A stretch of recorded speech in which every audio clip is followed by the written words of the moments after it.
கவிதை கிடையாது. காதலிக்கும் ஆட்கள் போல கவிஞர்கள் கிடையாது. நீ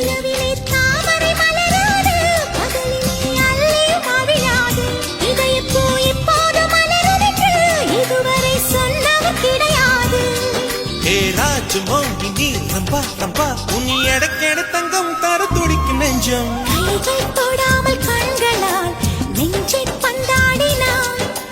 ரத்தம் வராமல் பார்வையால் என்னை துண்டாடினான். மலரே ஒரு வார்த்தை பேசு இப்படிக்கு பூங்காற்று.